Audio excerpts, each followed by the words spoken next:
Hello and welcome back to Misery Loves Mandy with today's guest, Shapel Lacey. Sorry, I was looking at me, Graham. Oh, no worries. I was just going to do it. So we talked about him eating Green Day, me not being there, what it was like doing arenas on the road with Bert, and dealing with hecklers. Hope you guys enjoy the episode. Make sure to like and subscribe and check out the Patreon.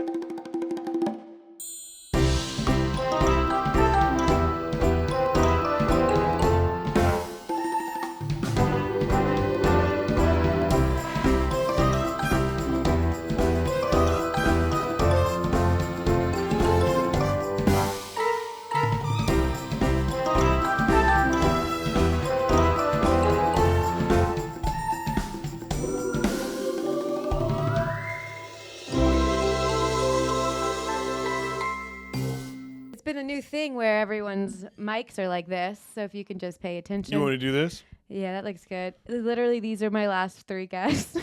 I don't understand how people do that. I don't know how it gets there. Like it starts like this, Yeah. and then it goes like.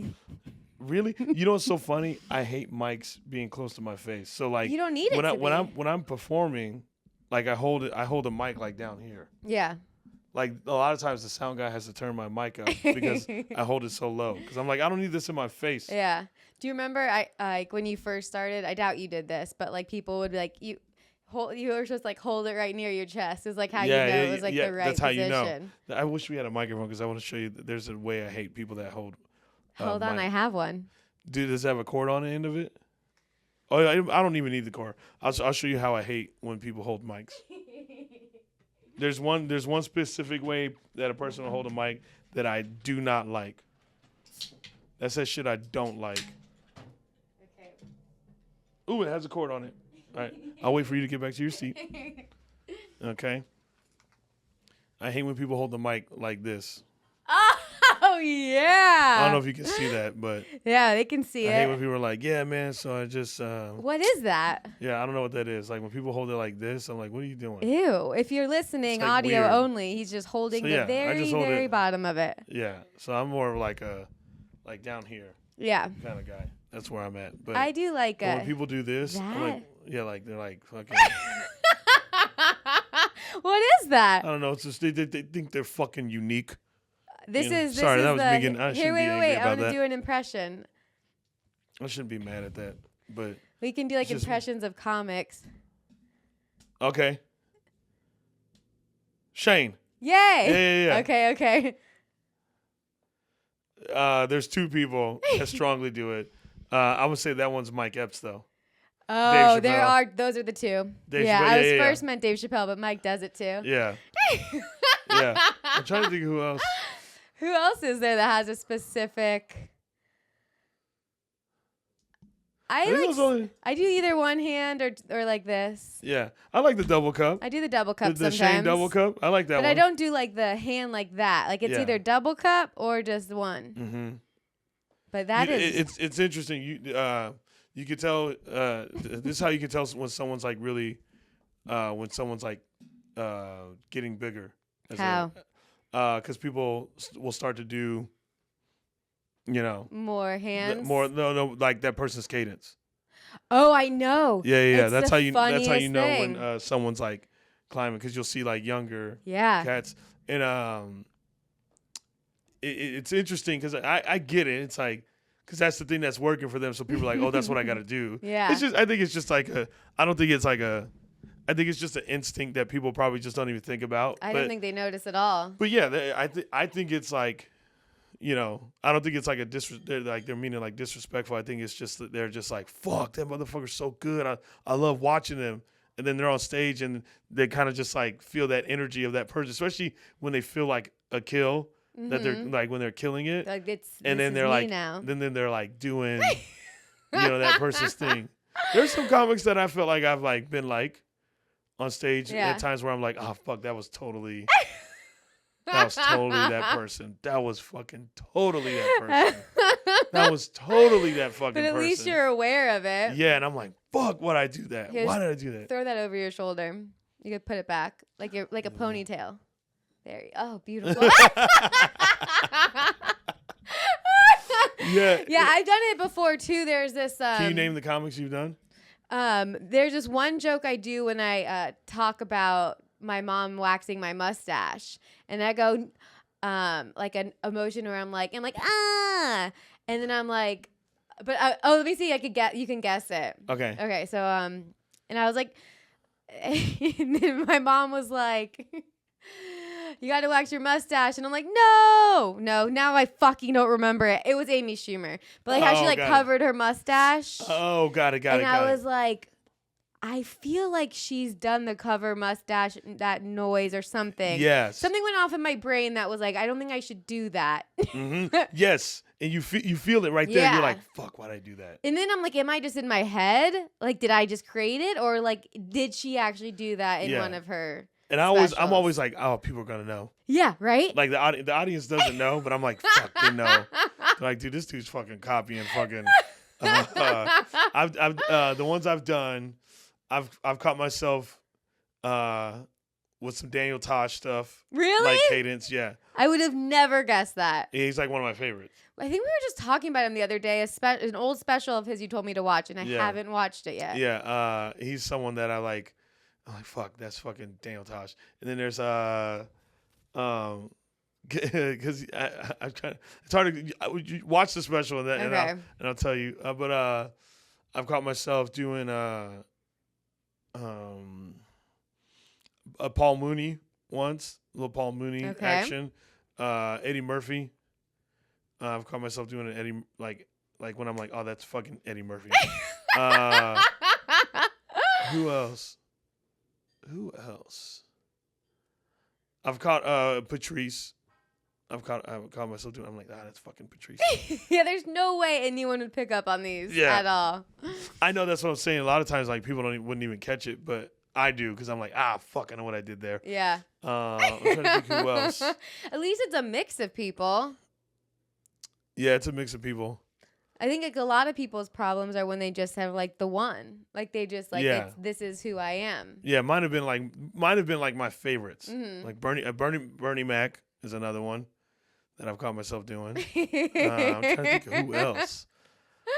I think that's it. I think those are because I just named all my favorites. But man, when I catch it, I feel like I'm a thief.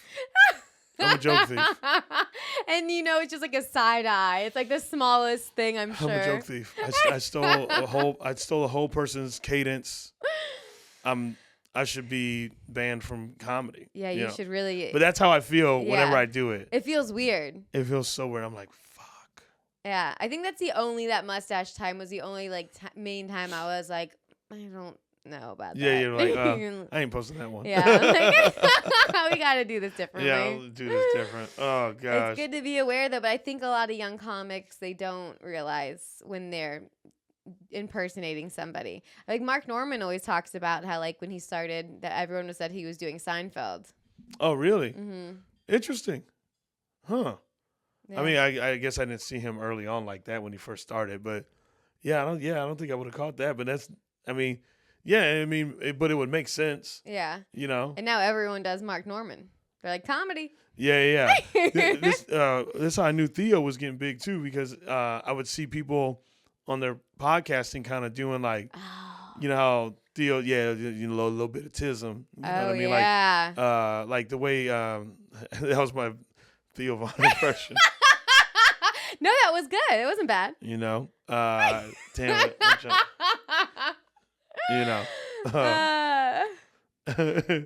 And there's a funny clip of Theo that I watch all the time that makes me laugh so much. Is he's talking to that dude Drewski, and he goes, Drewski's talking about white people saying the N-word, and Theo goes, "Oh, I just write it down whenever I want to say it."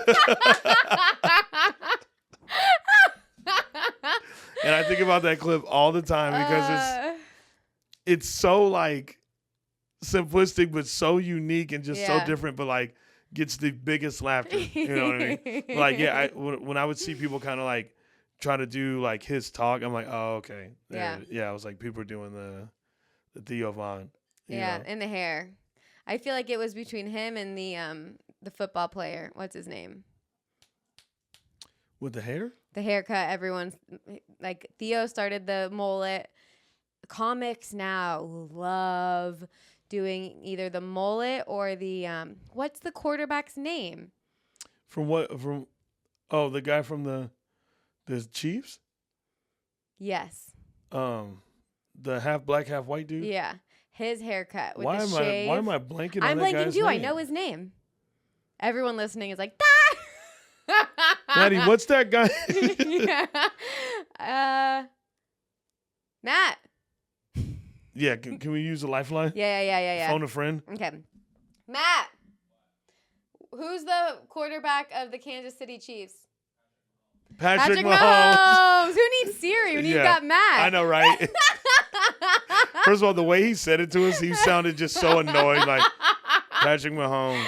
Yeah, Patrick Mahomes and Theo Vaughn. Matt and I always laugh like how like he has a mullet too. He's got the haircut that every white kid now is doing to look cool. Oh, I didn't know that. It's like shaved, like it's like a new mullet, shaved on the side, like longer on the back. Yeah, and it's like the new like way for white people to feel like they've got an edge. Got it. Oh, I was gonna bring this up. What happened?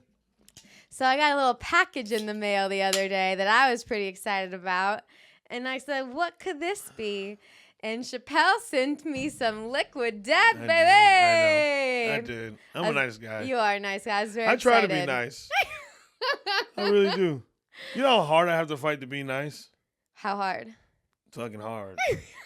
There's a lot of times where I just want to just like not. Really?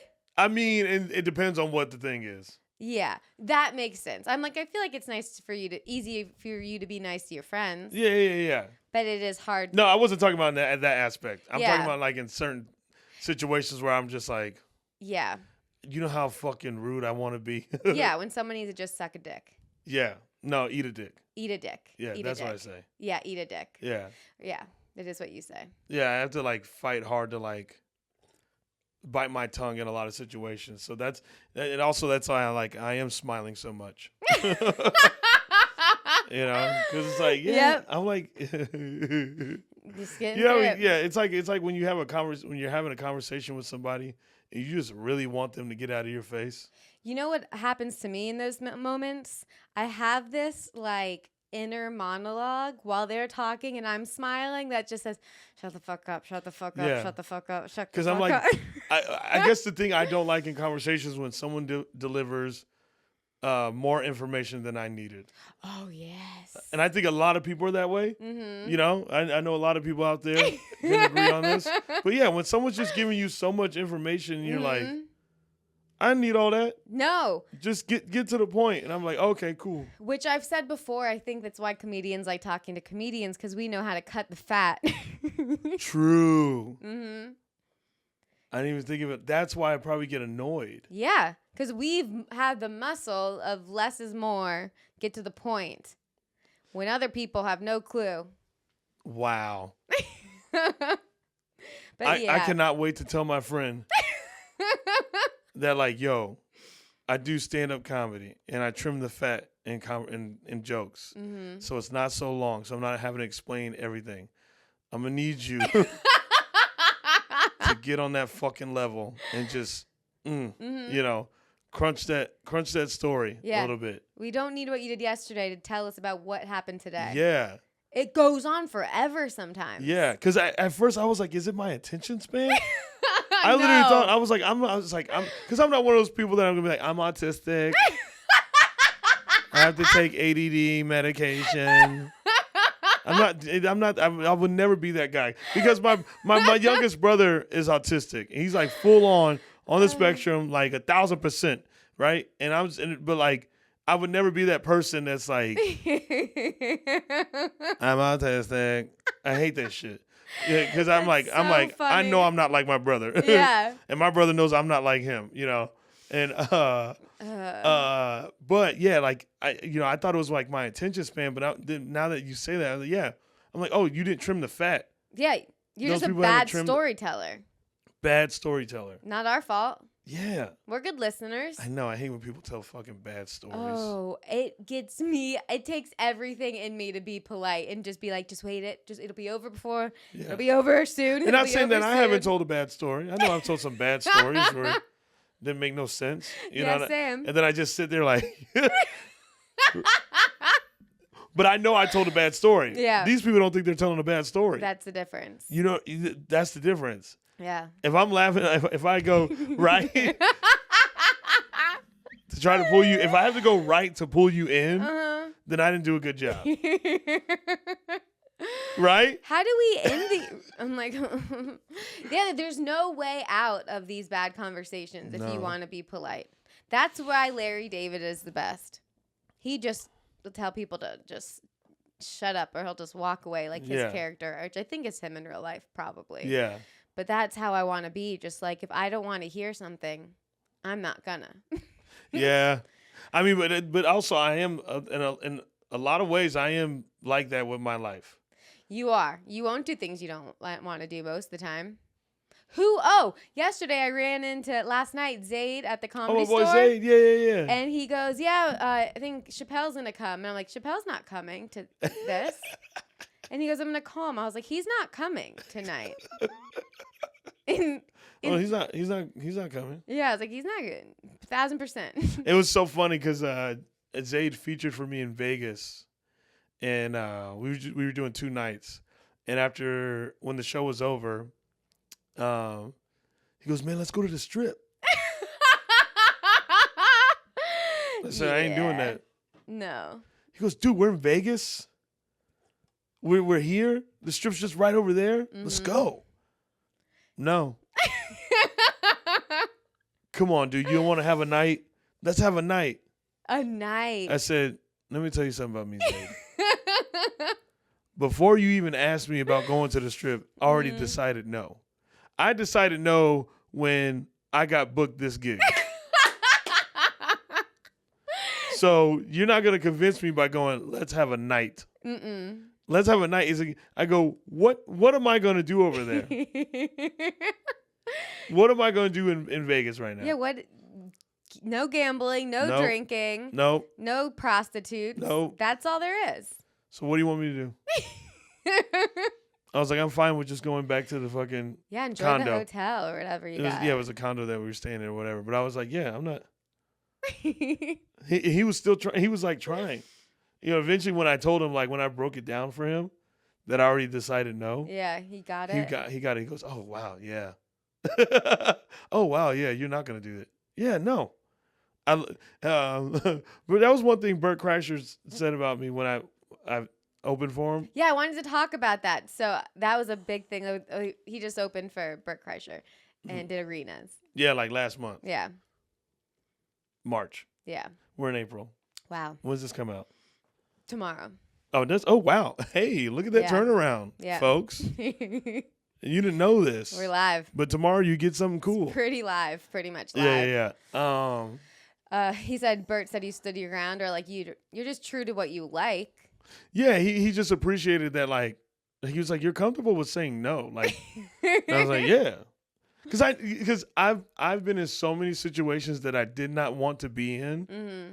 And so, and every time I've been in those situations, one thing I've always noticed is that I've been highly upset that I said yes to it. Mm-hmm. Right? I've been there many times. Exactly. And it's not like I'm not talking about like a gig or whatever. Like I'm talking about like situations where I'm just like, where I went bowling.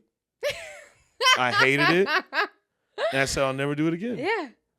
You know? That's the thing, you live and you learn, and that's why like it's easier to say no because you can project the future. You know how this is gonna go. I know how it's gonna go. I know how this makes me feel.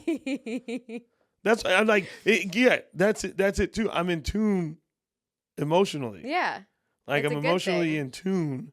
So like if I say no, it's because I know what that thing is gonna make me feel.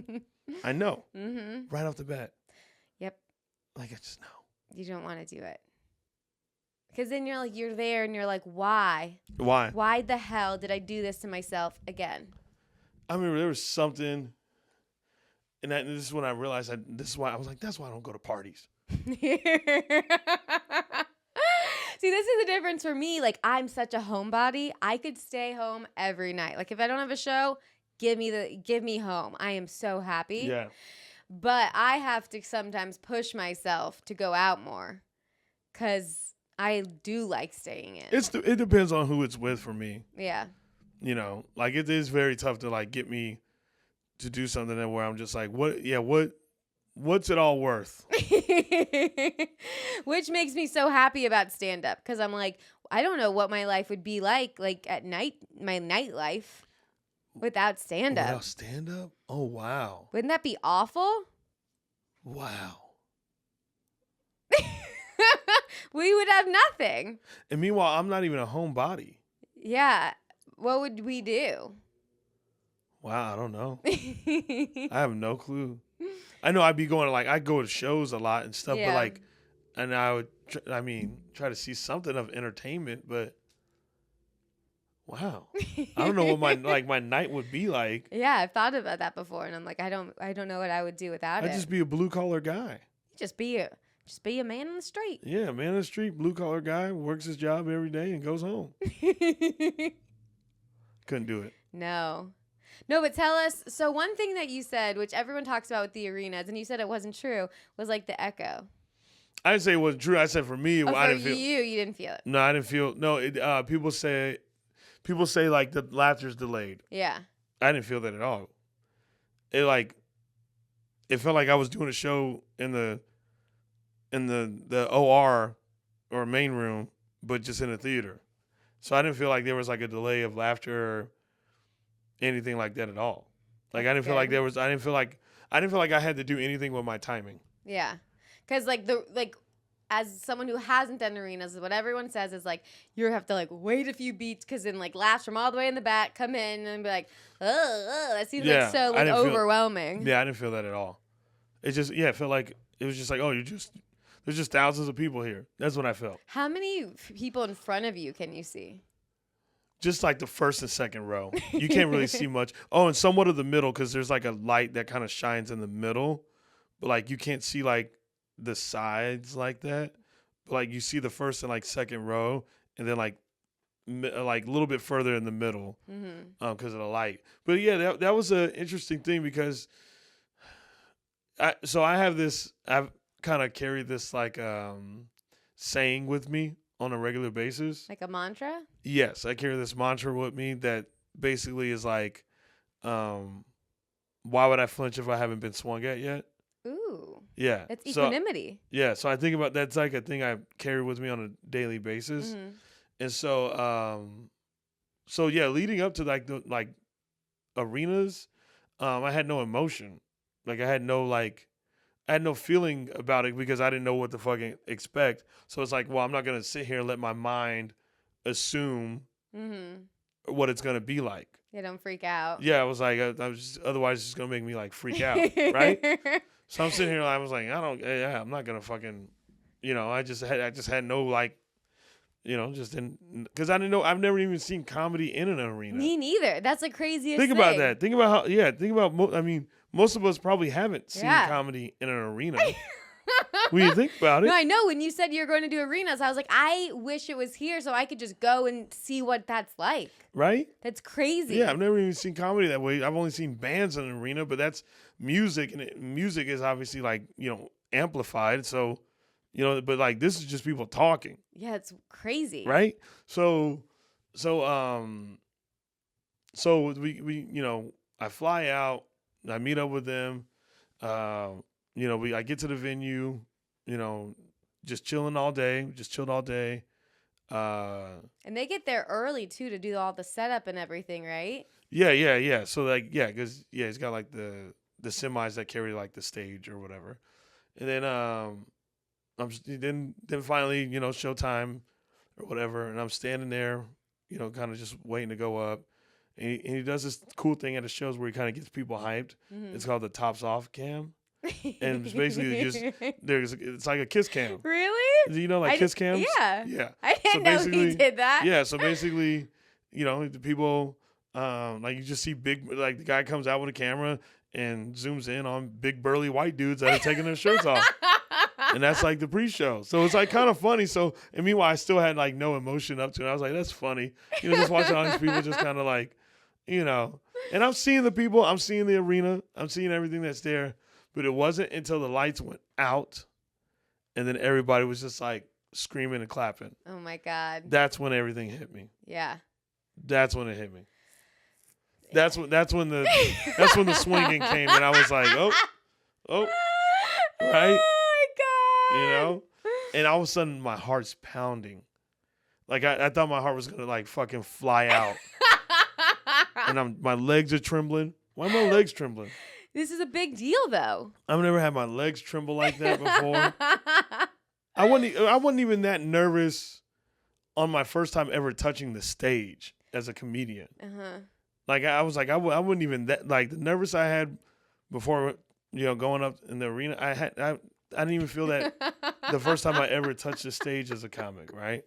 So then So this was unexpected. Very unexpected. Yeah. Hell yeah. So my legs are trembling. All of a sudden I'm getting cotton mouth.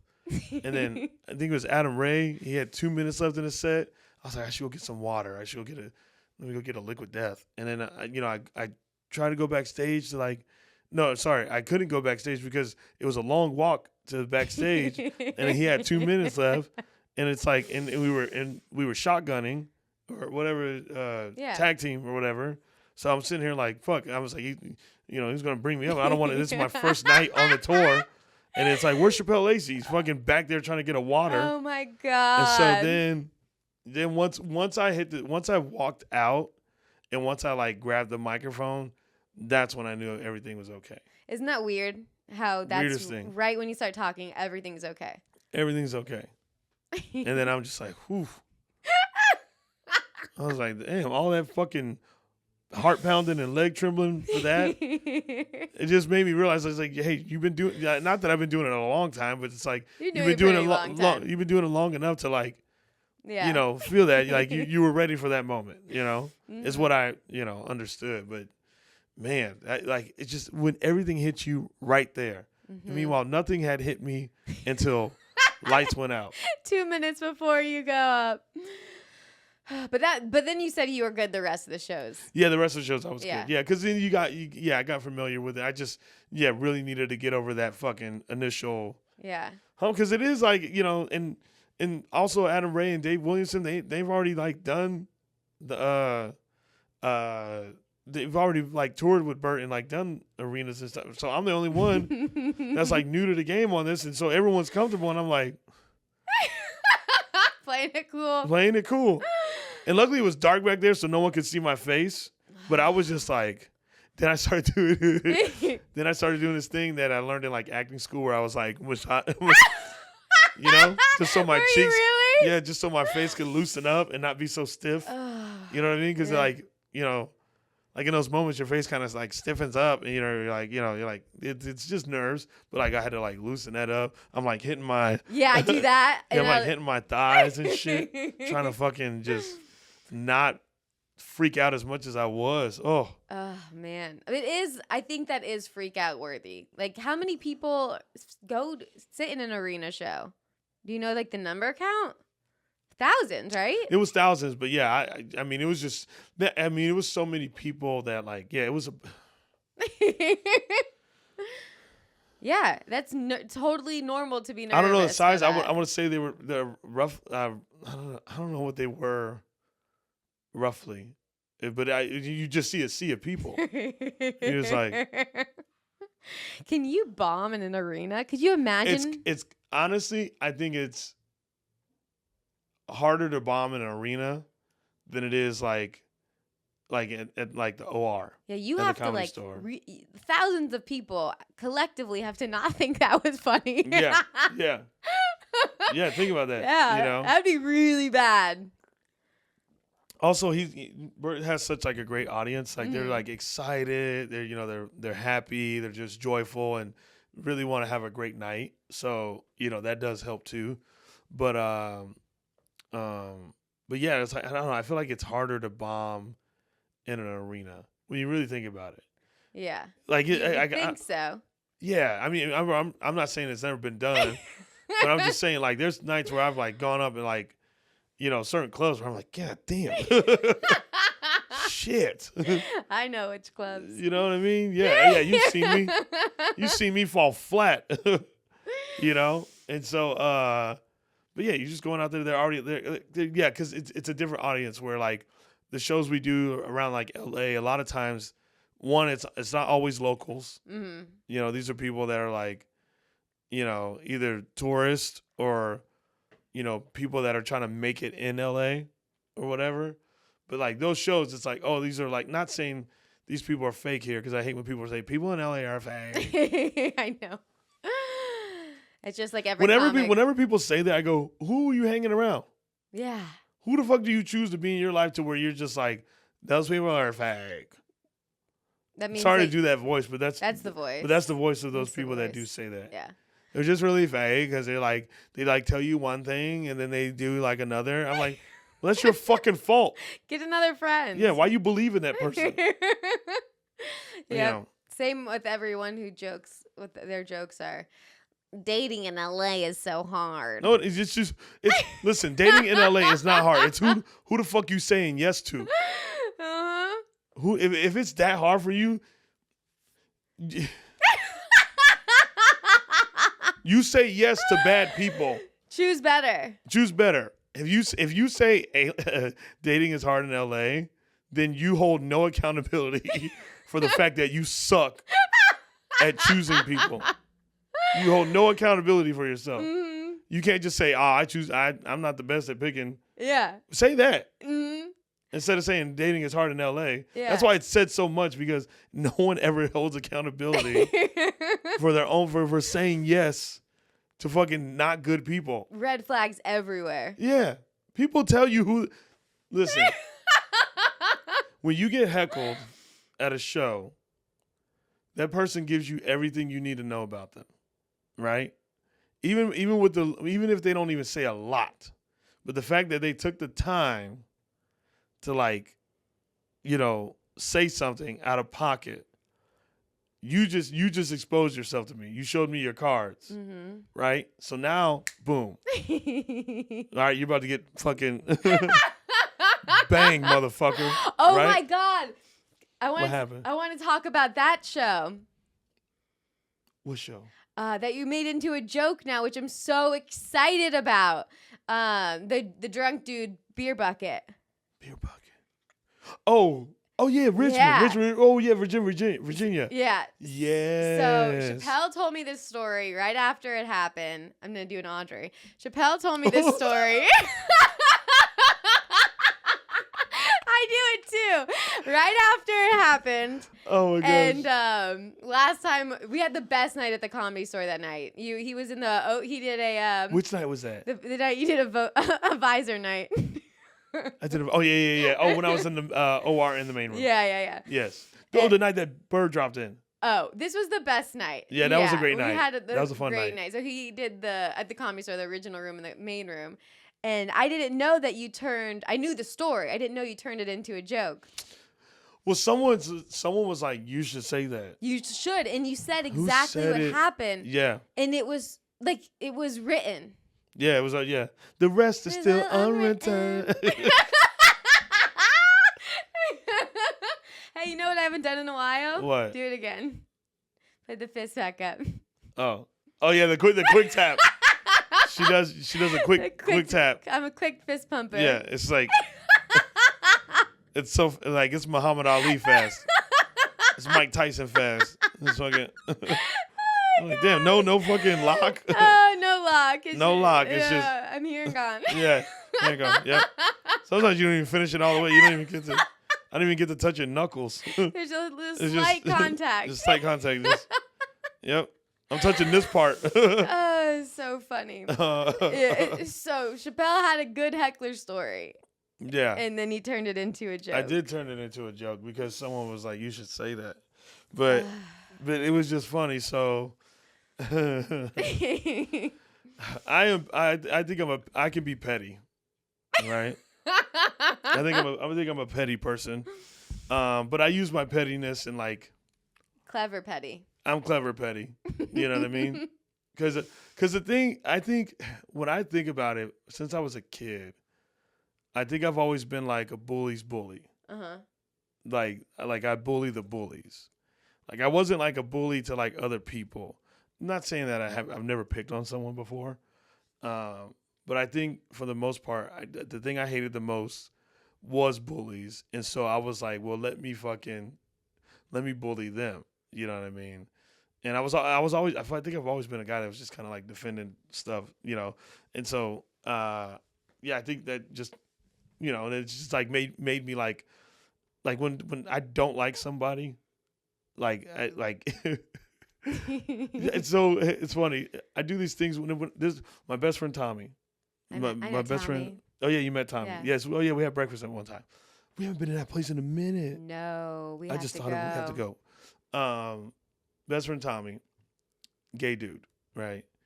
We've been friends for 20 something years, and he always knows when I don't like somebody because my energy lets it be known, and I get quiet, and the people will try to talk to me, and I kind of just like stare, you know, and then what's funny about these people is they always go to Tommy, and they're always like, what's up with Chappelle, man? Like, you know, and meanwhile, Tommy knows I don't like Yeah. them. He knows I already gave Tommy all the information. And then Tommy came up to me one day. He was like, listen, I know you I get it that you don't like these people. But like, do you have to make it that awkward every time? Cause like, I'm just like in the middle and they always want to talk to me. And I'm like, you know what, Tommy, for your sake, since it makes you awkward too, I'll fucking not do that. But you know, that's just who I am. Oh, So anyways, so funny. So anyways, just to give you an idea of like a backstory on me, a little bit about me. So I was doing this show and it was a bad club. The club's not even there anymore. Really? Yeah, it's not there anymore. Damn. It folded pretty quick. The club folded pretty quick. I was doing this show in Virginia, and it was the early show, right? And I knew something was going to be a problem because these dudes showed up an hour before the show. That's weird. And they sat right up front and they were serving them drinks, right? But also doors are always an hour before. And they were serving these, and they were young, right? And they were serving these dudes drinks. And I was just like, why do I feel like they're gonna suck? I just felt it. Sometimes you feel it. You can usually tell. Yeah, I was like you could just tell. And the fact that they're sitting up front, everything's just gonna be right in my face, right? And so think about it. They showed up an hour before the show and they're drinking. Now think about by the time I get on stage. So they show up an hour before the show. Show starts at, let's say they showed up at 7. Show starts at 8. First comic's up. The comic's doing 10 minutes. Then the next comic goes up, does 20 minutes. And then now it's time for me. So they're like, what is that? Hour and a half? Yeah, they've had time to put some down. They've had time to put some fucking shit back. And they're getting buckets of beer. Right? So by the time I got up, they're just and the set was starting off good. But then they started like cheersing each other. Like, yeah. Like while I'm in the middle of a joke. So rude. And the crowd was just like, fuck, like that we can't even like enjoy the show.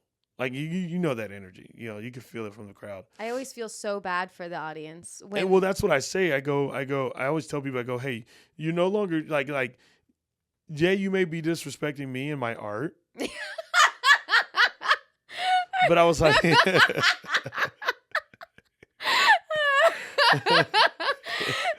my God. But I'm like, you're disrespecting everybody that is actually paying attention, and they're drinking too. Mm-hmm. I was like, they're doing the same thing, but they're respecting it, and I feel bad that they're being disrespected because they actually are paying attention and want to enjoy the show. And they spent money. They spent money. It's a and lot time. to go out. It's a lot, you know. And so, I didn't even tell this part. So, anyways, so then I started making fun of them or whatever to like stop or whatever, and then I go back to my set. And then I should probably tell this part on stage. This lady stands up out of nowhere and she's just staring at me, right? And I said, is everything okay, miss? And she goes, I'm not your bitch. I forgot about this part too. I said, excuse me? She said, I'm not your bitch. I said, I never called you a bitch. And she's like, yes, you did. What chaos. I said, lady, don't disrespect my integrity. I said, if I didn't call you a bitch, I mean that.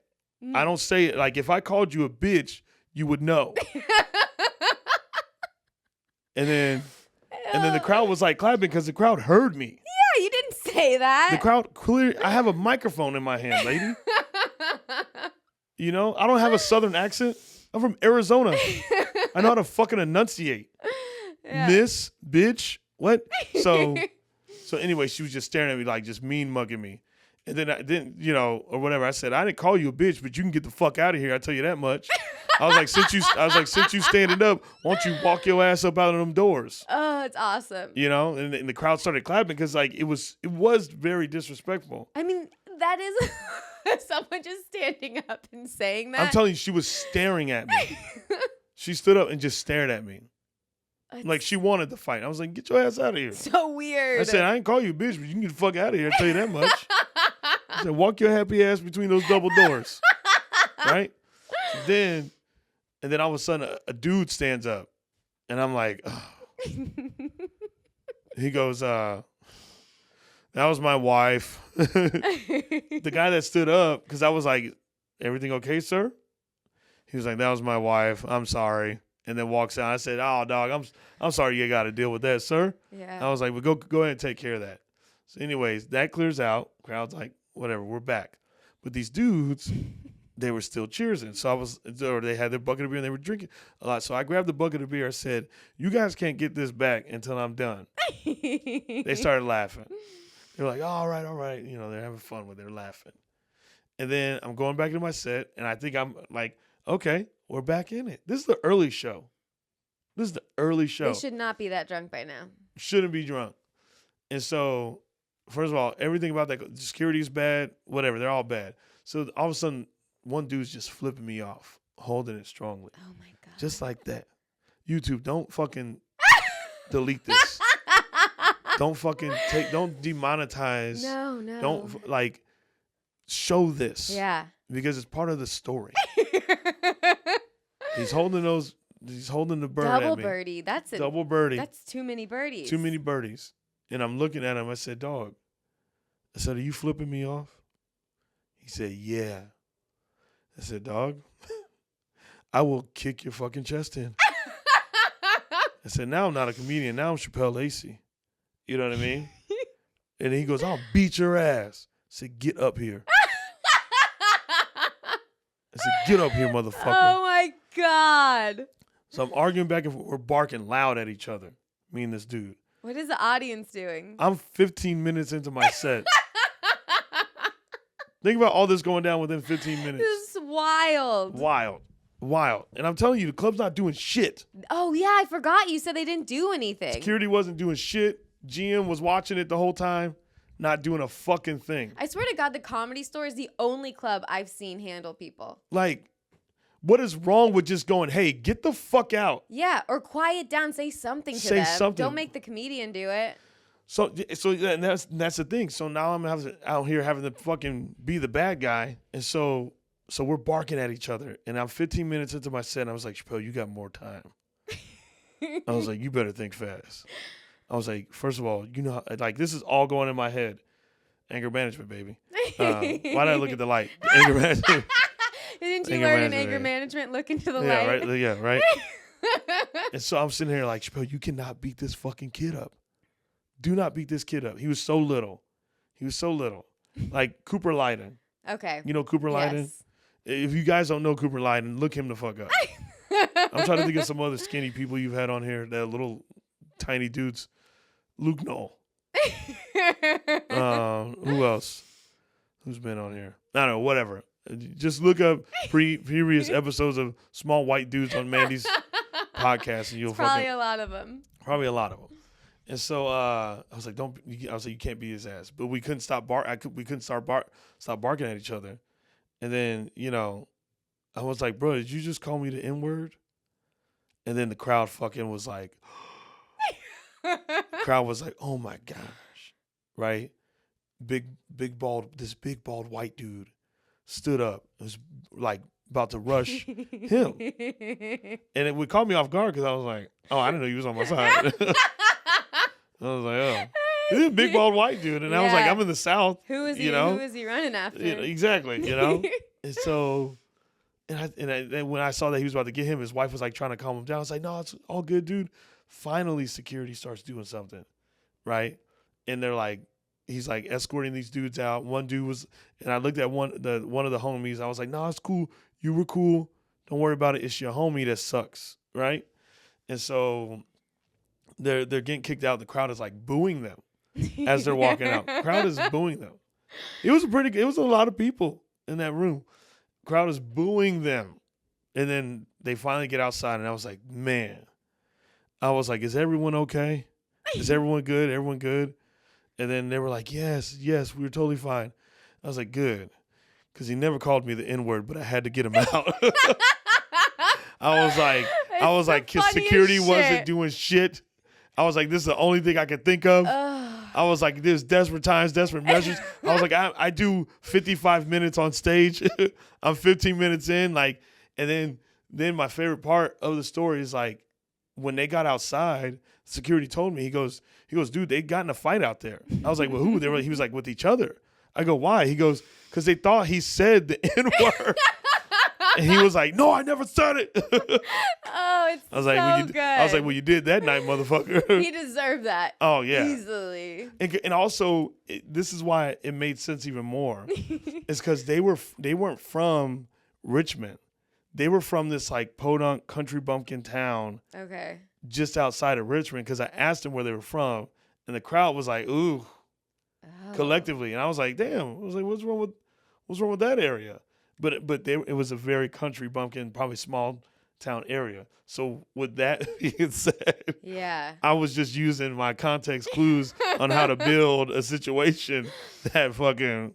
Oh my God. Got them out quick too. Got them out quick, but there's finally security did something. I was like, you see what it took?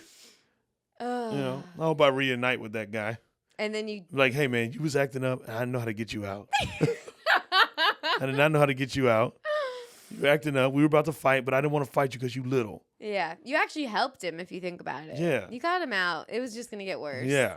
It was going to get worse. It was going to get worse. And I was just like, you're so little, man. I can't just. I do want to reunite with the guy, though. But I doubt he's a fan.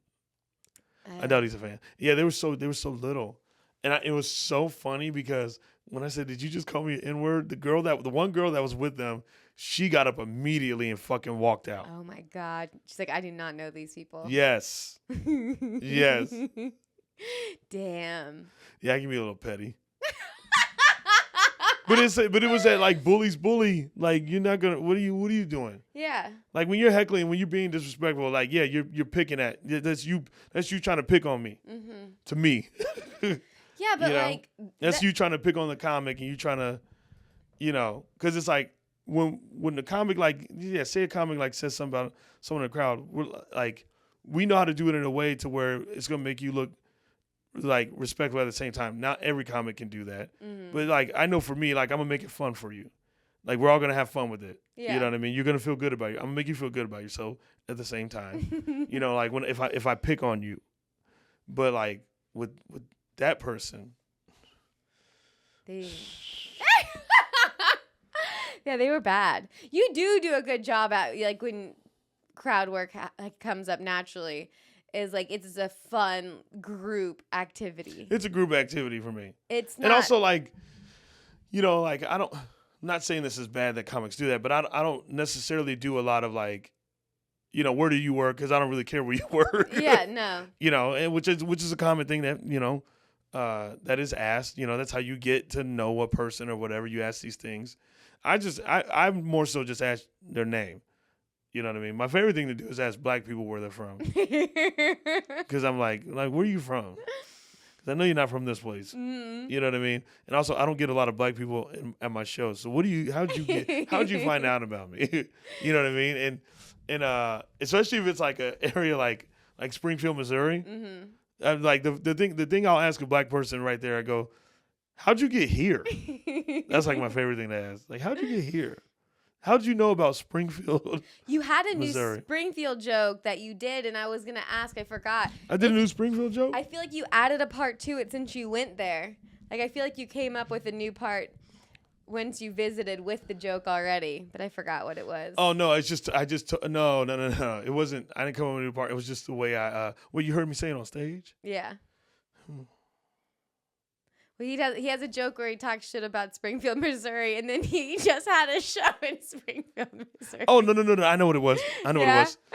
I didn't tell this on stage. So it was I went to Springfield, and this was like shortly after I posted that joke, and the joke got some traction. It didn't get like a lot of traction, but like it got some, And I just remember.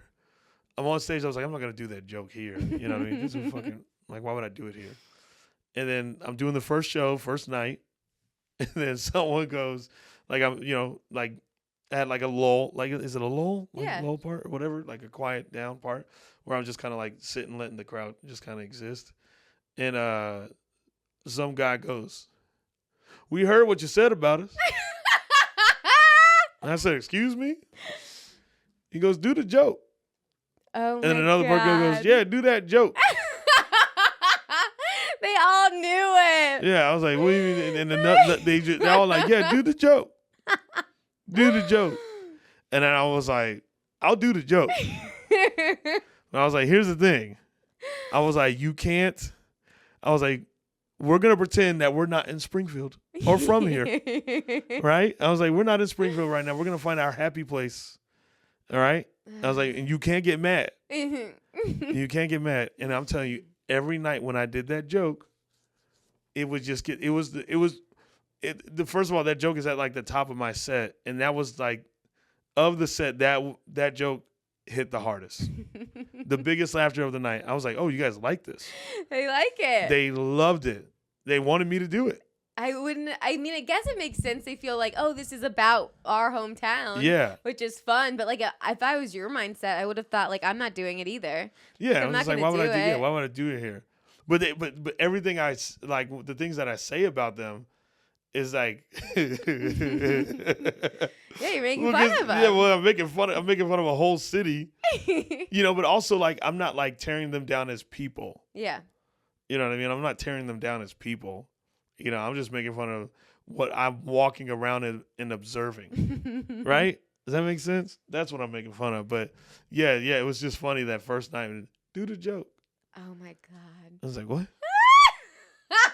What joke y'all talking about, man? I don't know what joke I would die. Do the joke. Do the joke.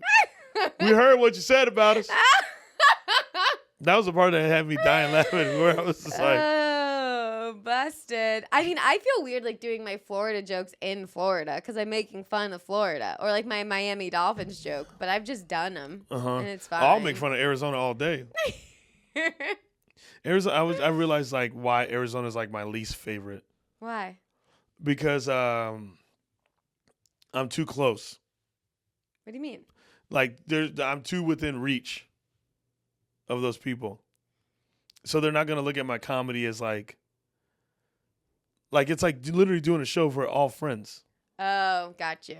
Yeah. I'm too within reach. Mm-hmm. So they're not going to look at me. And my friends like to sit up front. And I go, "Why you do that?"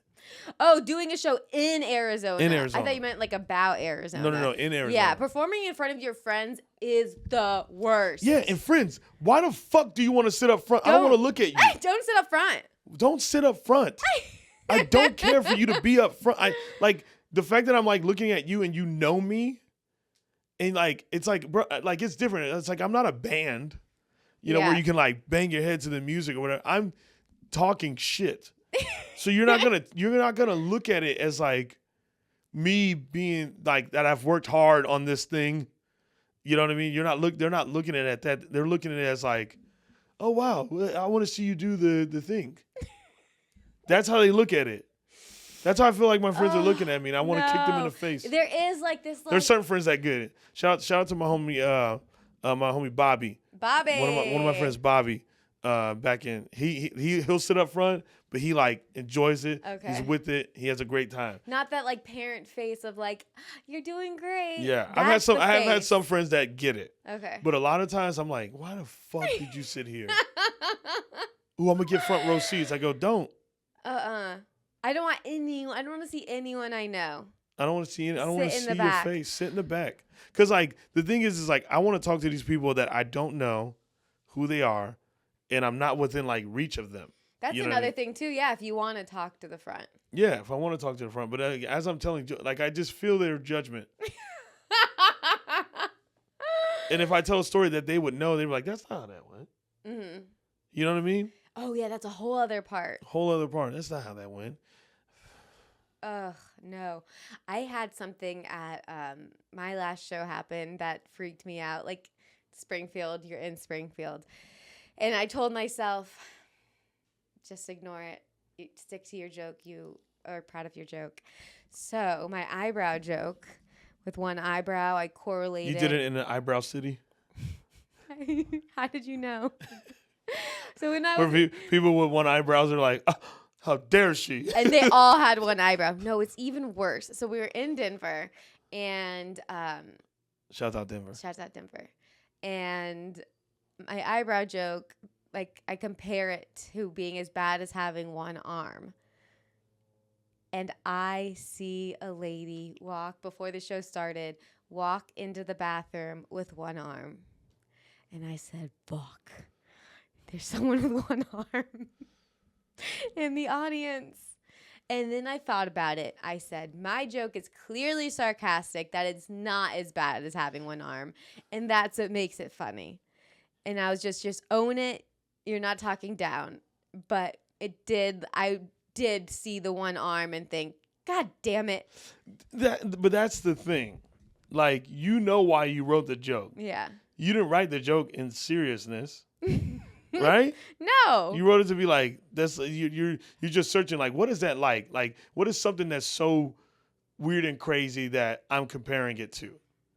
Oh, not having an arm. You know what I mean? That's the funny. Funny is like, oh, not having an eyebrow is like not having one arm. You know what I mean? Or only having one arm. Yeah, because that's crazy. That's like, that's a crazy way to think of it. That happened to me. Oh, that happened to me. Where was I? I was in Santa Barbara, and I do this joke about how I don't fight against racism all the time, how I chase down this white guy, Yeah. whatever, blah, blah, blah. And this lady, everyone laughs at the joke, and she goes, "Aw." And I said, why? I said, I'm not mad, but I was like, why'd you aw? She goes, that's not right. I go, that's why I wrote it. Because it's not right. Yeah, that's what we're doing here. That's why I wrote it. I was like, the fact that you didn't, I said, watch my comedy tonight as if you're watching a scary movie. Just go, it's not real. It's not real. Will you do that, lady? Yeah, I wouldn't expect that joke to get an awe. Exactly, because you know how goofy, because that's goofy. Just doesn't get it. Yeah, it was, yeah. I was like, why'd you awe? Damn. And I knew her answer, but I wanted her to say it out loud for the class to hear. And let her learn. And then she was like, oh. Cause yeah, like that's why I wrote, that's why I'm telling it. Yeah. That's why I'm saying it this way. You know what I mean? Like I'm saying it this way because it is like, you know, I'm not gonna explain it even more, but yeah, it is interesting to like, you know, I'm always like, do your joke. That's how I feel. I'm like, do your joke. Like when people like, there's certain people that be like, man, I'm performing in this area tonight. I'm probably gonna not do this joke. And I go, no, do the joke. It should be written. I go, you wrote it. Yeah. To where did you write it for home games only? No. Yeah. Do it at the away games. Own it. Yeah. If you hit at an away game, I'll explain it like this. The Golden State Warriors. No, them too, but like the Chicago Bulls. Mm-hmm. When the Chicago Bulls were in their prime, when it was Jordan, Pippen, Rodman, all those guys, when they would play away games, more people would show up for them at the away game then it, like, because Mm-hmm. and meanwhile they don't live in Chicago, but people wanted to see those guys play, Yeah. right? I'm not surprised. Yeah. And because they're that good. If you're that good, the joke should hit in fucking, some liberal area or some conservative area or whatever. Just to, and not to use those two, but it's just easy to fucking bring those two lames up. But like, do it there. Do it do the fucking joke. Just because you're not at the home game doesn't mean you do not do the joke. And if you don't believe in the joke, then the joke's not ready. Then the joke's not ready yet. There's times where I'll take back on a joke. I'm like, let me let this one sit on the shelf for a bit until I fucking figure it out. You know? But like, I'm always like, do the fucking joke. Don't bitch out. Don't bitch out. Go ahead right now. That means that person knows that joke is wrong. Yeah. That's what I think. Like, if I thought my joke was being rude, I would have been like scared or felt bad. But I'm like, it's not rude.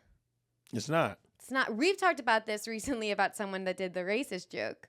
And we're like, that person wouldn't have done that joke in that room because they only did it when they're comfortable.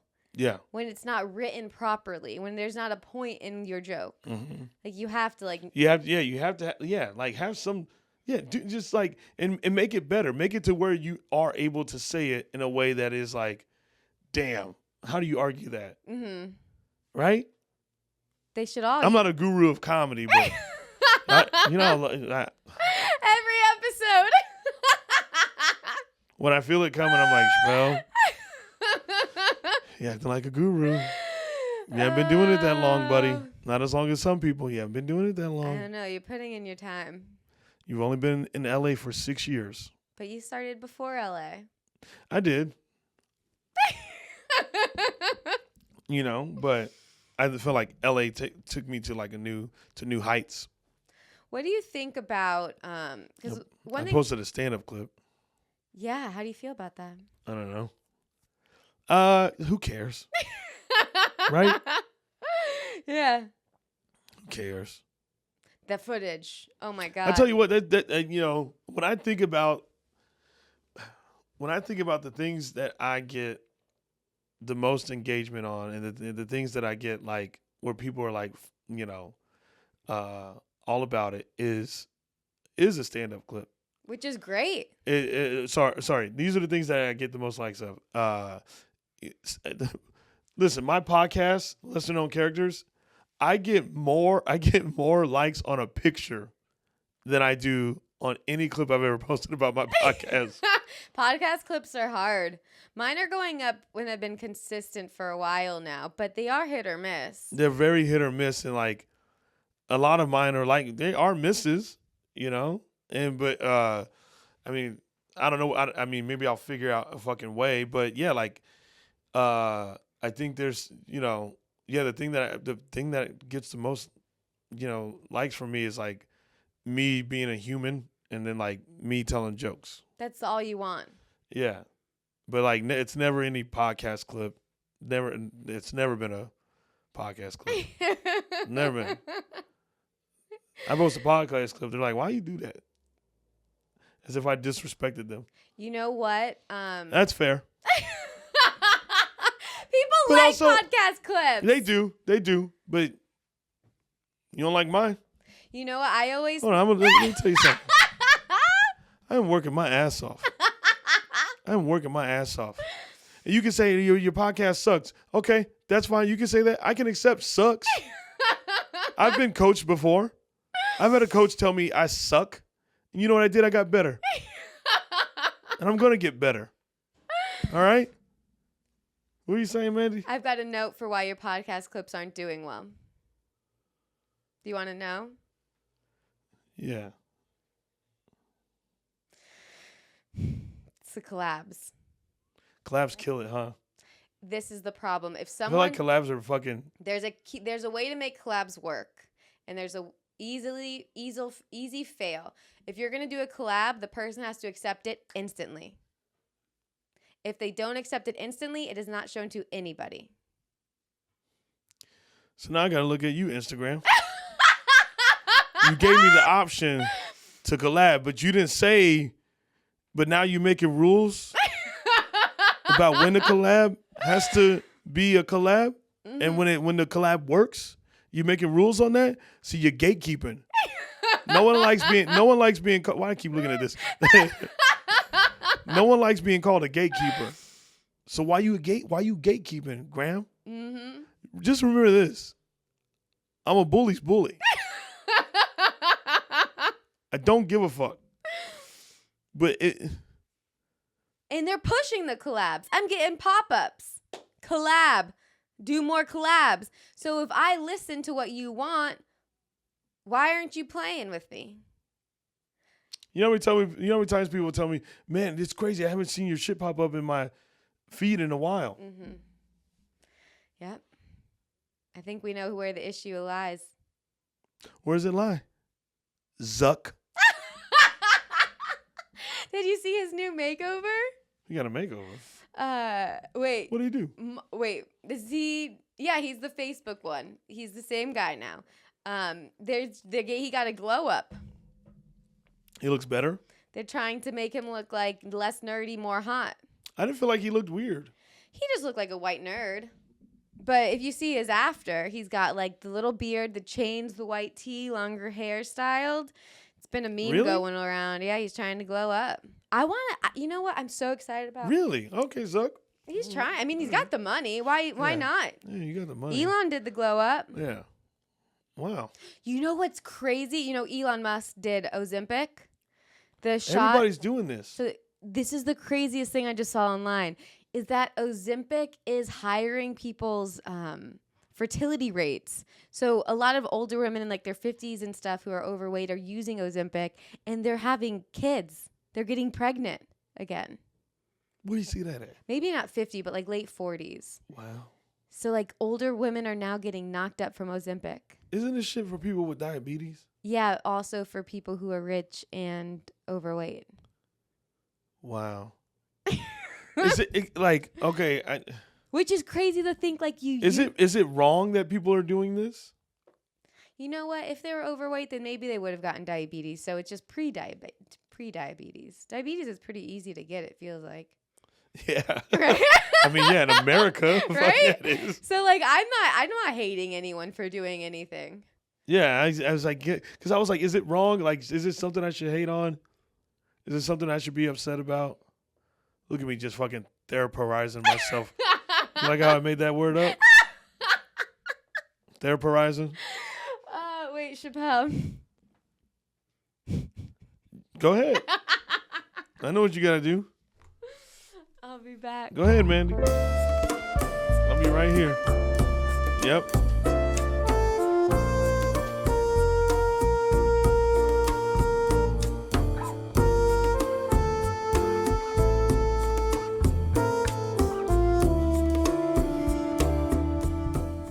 So I shouldn't hate on Ozempic.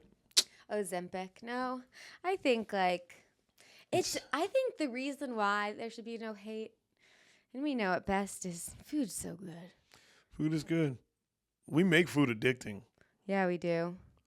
You know what I was feeling the other day? I go, man, I fucking don't like food. You know, this year I have been better. Like I've been mad about it. Because it doesn't treat us well. Because I saw what I looked like. I saw what I looked like on stage without a shirt. Oh yeah, you just did. I'll show you. Oh yeah, we got some stuff to talk about. Yeah, you're not gonna show the fans this, but look at me, just fucking blob. Well, that is, you're leaning forward. Mandy, you are the sweetest person ever. You are leaning forward. What does leaning forward have to do with that? Gravity. Yeah, that's a lot of weight, and so the gravitational pull is fucking like, hey man, this is the true you. That's what they're saying. It's the true you. Oh, it's a true cool you guy. photo. Not as cool as this one. I can't get over this. I don't know what you're upset about in that photo, but whatever it was, you got to be roughly around 3 there. Yeah. Yeah. Great photo. I posted a picture of me with the face painting clown, and I was not happy. It's hilarious. It's hilarious. Anyways, yeah, I won't hate on the Ozempic. Yeah, no. You know, because I feel like, yeah, it kind of just, it's whatever people want to do. I want to do it the organic way. Mm-hmm. Is it wrong? Because I guess there's people that do TRT for testosterone. Yeah. People do shit for everything. Yeah. So. But does it hurt people? Is it No, it's just a new technology. Yeah. That's all. That's why it's. I talk all this shit about I'm scared to put things in my body, but I will eat some oiled up hash browns. Right? Like it's nothing. Isn't that crazy? I'm talking all this shit like I'm just a fucking, ew, I don't want to put that in my body. I don't think that's good for my body. And then just a plate of French fries. And I'm like, yo, let me get the fries. Let me get some ranch. You got ranch? It's got to get 2 ranches because you guys are a little fucking tight on the ranch. Yeah, no baby ramekins. No baby. But let me do the vegan BLT. Can I get extra bread? Can I get extra 2? Yeah, let me get 2 more pieces of bread on top of it. Can you butter up the bread even more than what you're doing? Can I get extra butter? Let me get extra butter on that fucking. Who am I? We all do that. I just drove by McDonald's the other day and they said there's a double Big Mac or like a double whatever. There's already fucking 3 pieces of bread on that bitch. It's like 2 burgers in 1 burger. Because they have the 2 patties, but they have the top bun and the bottom bun, and the 2 patties, but in between the 2 patties is another bun. That's crazy. Right? Isn't it how they? Something like that. It's gonna bug me if I don't. You're gonna look it up? Yeah, I drove because I don't want anyone in the comments to be like, let's see what it is.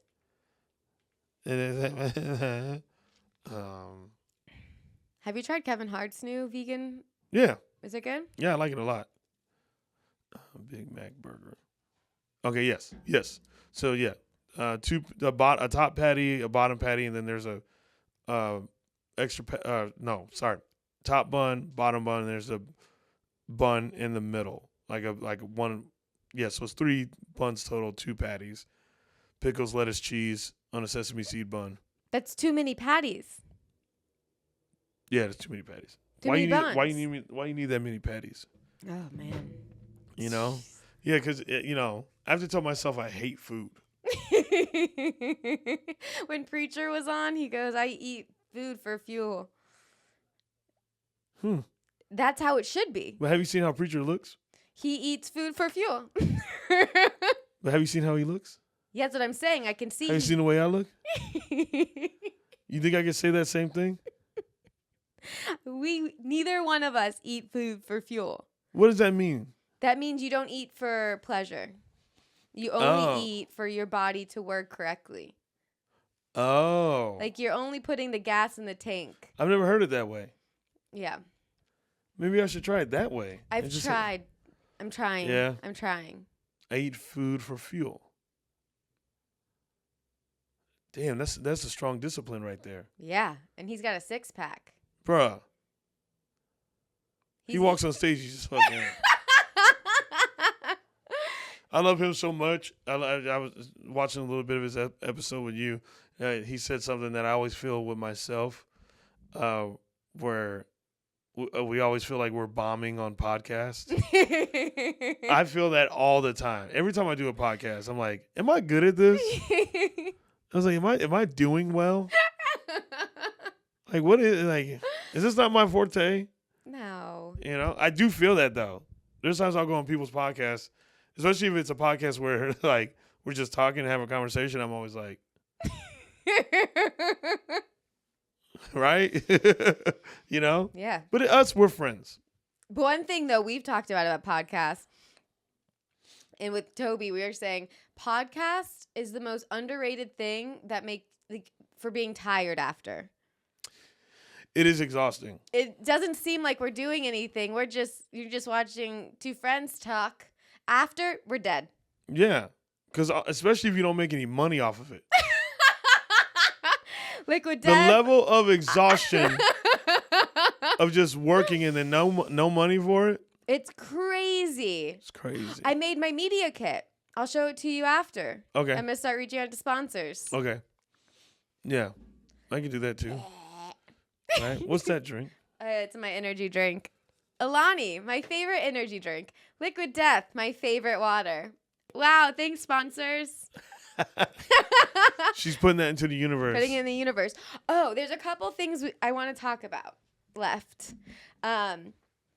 Speaking of the What did I do? universe, you did nothing. Well, you did something. Well, first, I want to talk about our talk with Bobby Lee. And then second, I want to talk about the 20th. But no, so universe-wise, I feel like I can always tell where I'm at in my life by my conversations with you on the phone, because I hear myself, and sometimes I hear myself and hate myself. I know there's one time you text me right after, you're like, I swear I'm very happy and very appreciative of all the things I have in life. I will never talk like that again. I hate when you hear yourself and you just sound like a whiny bitch. Yeah. Can I tell you a skill set not a skill set. Something you practice. One of my favorite things to do is like not give advice. I just let a person talk. Because a lot of times people will hear exactly what they're saying. You can hear it clearly. You're like, especially if I'm just in agreement. Not that I do this to you, but like if I'm in agreement, it's like, oh. I'll even do that to hecklers. Like when someone sometimes I'll just go, all right, and then I'll just carry on. Smart. You know, and then because that'll let them know, like it lets them hear themselves, because they're questioning, like, damn, what did I say? You know, what did I do? What did I do? Did I do something wrong? You know, and then you figure out what the fuck you say. So a lot of times I just let a person talk and go, yeah, right on. Yeah. All right. That's fun to do to hecklers. It's great. Oh, yeah, especially these days when they think you want it. Yeah. I don't want it. I don't even know you. I don't even know you like that.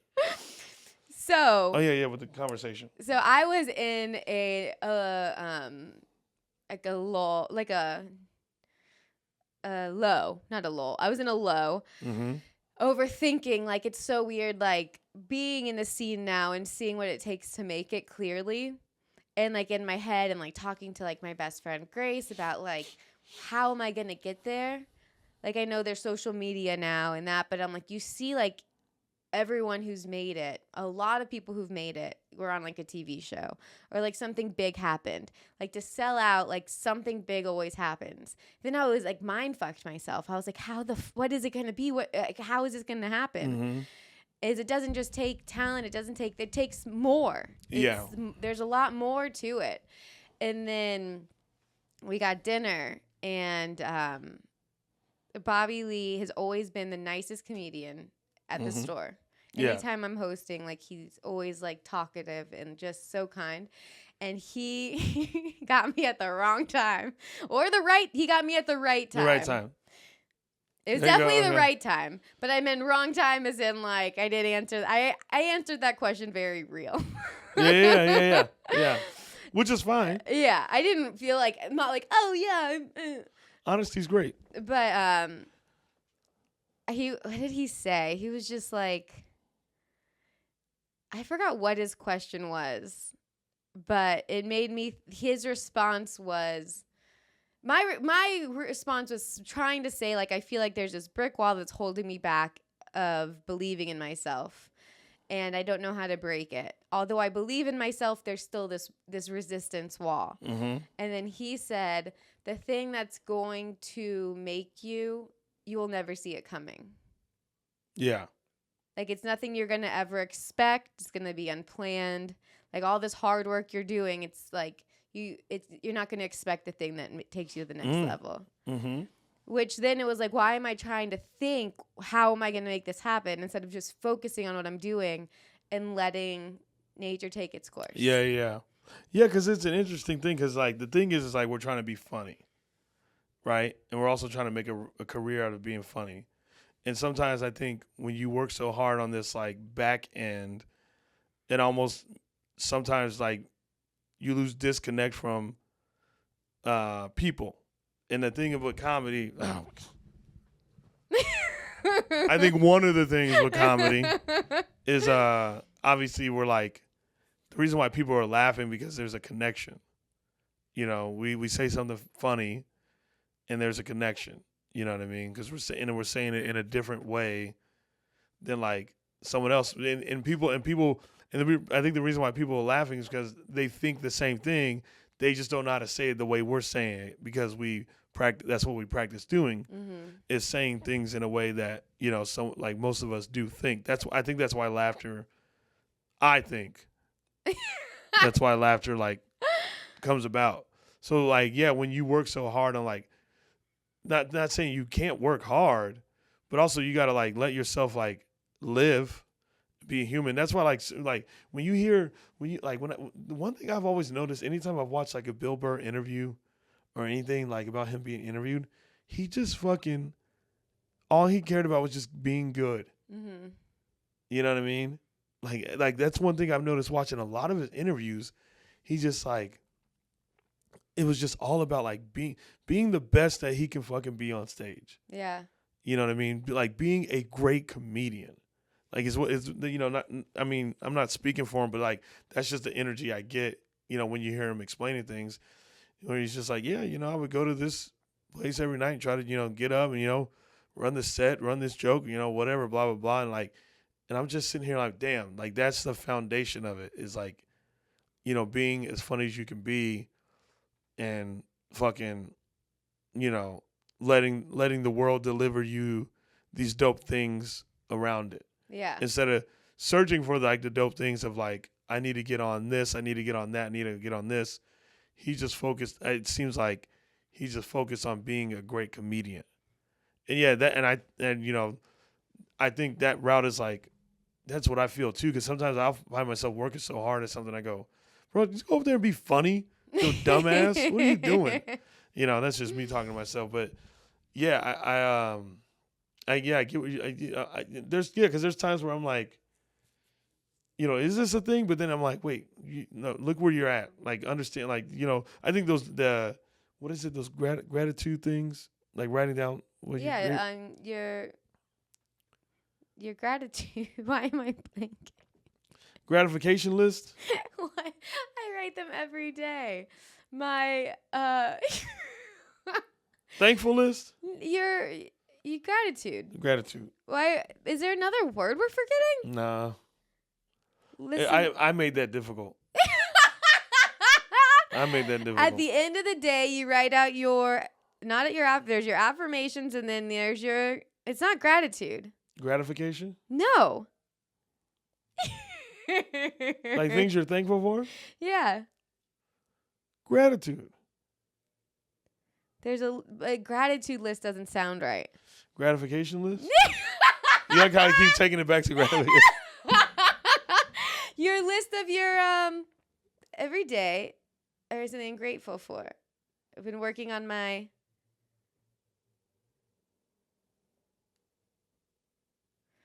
This hurts my brain. I really don't want to have to look at the phone. You write out there's your affirmations, and then there's your. Can we phone a friend? Every day I write out what I'm grateful for is called my list of. Matt, is it gratitude? He doesn't get it. Matt, come here. Phone a friend number 2. I'm sorry, audience.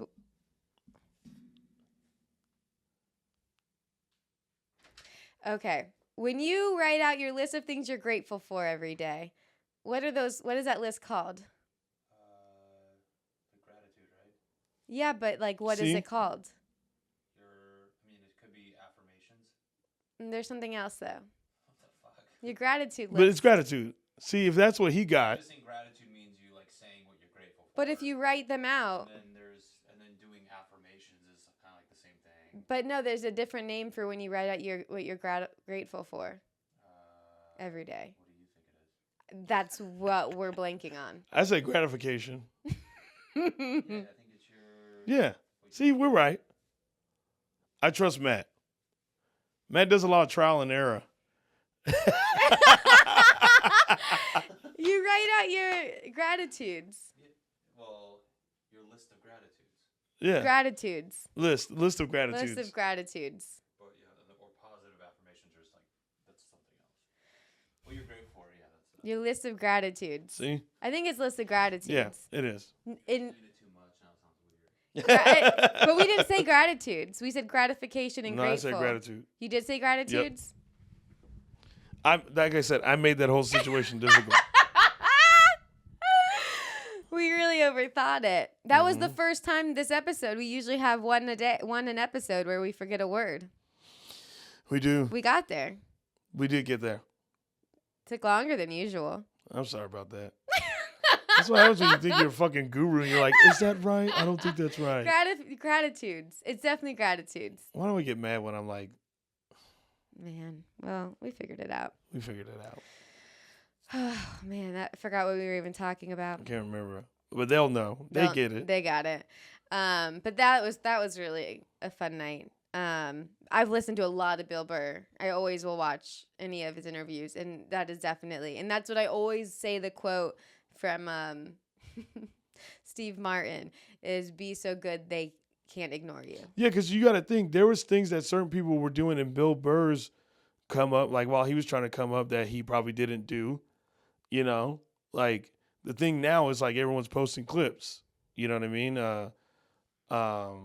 And people have made careers off of that. But I think Bill Burr was just like, I'm gonna keep getting better and better and better and better and better and better and better. And then all of a sudden, when the right moment happened, it shined for him. Mm-hmm.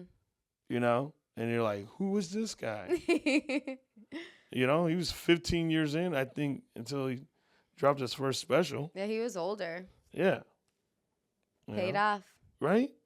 Yeah, so I think just focusing on staying in your lane, focusing on your stuff, and just trust. Yeah, there's like a whole Gatorade commercial about it. Or Nike will tell you. Yeah. Just do it. Just do it. That's pretty much it. So one thing I'm very excited and scared to talk about is, so if any of you know me, April 20th was going to be the day that changed my life forever. Green Day is my favorite band since forever. And Chappelle's band just did a show with Billie Joe Armstrong's cover band. And I would have been there and met Billie Joe. And I was in Denver.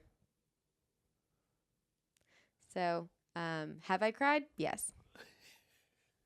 So I had a moment yesterday where I was at the gym listening to Green Day, and I started crying, and I thought about it, and this is why. Is like, I think like when you start listening to punk music as a kid, like as a teenager, that's like listening to Green Day as a kid was like when I decided I'm going to do comedy. More in like a vein of like, I'm not going to go along with what everyone else is doing. The norm. Yeah, I'm not doing, like, I was never like, I want to do that. Be a doctor or a lawyer or something. Yeah, no, I'm not doing that. And then I was like, then instantly it was like, I'm okay. I'm going to go to, like, I want to do comedy and go to LA. So it's like so much more than just them. Yeah. Wow. Yeah. Wait, what was your, because I couldn't be with you when I sent it, but when I sent that picture. It's just crazy to me. He sent me a picture of him and Billie Joe, and we met Trey and Sarah, Trey Cool, and then his wife Sarah at Ontario show, and that was so cool by itself. Yeah. Yeah, they've come to a few of my shows, stand-up shows already. Oh, no, I think that was the second time they come. Yeah. That was awesome. And they were so nice, and Trey was like asking us, like, how do you guys do that? Yeah, and I'm like, are you fucking kidding me? And we approached him. We were like, we went to go tell him, like, we're big fans. Thanks for coming out. But I don't think he even heard us. So then I was like in my head of like, I hope it doesn't seem like to them like I'm playing it cool. Yeah. Like I wanted to say I am a fan. I just don't know if he heard us when we went up to him. But that was cool. But when you sent the picture with Billy, Ugh. What were you doing at that moment? I think I blacked out. I don't even know.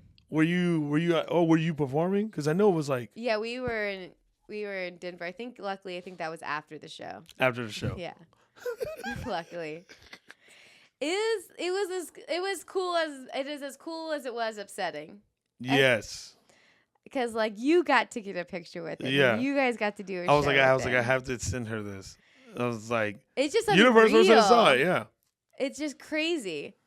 Like I feel like I'm a degree away, or what is it called? Like Oh, 7 degrees or whatever.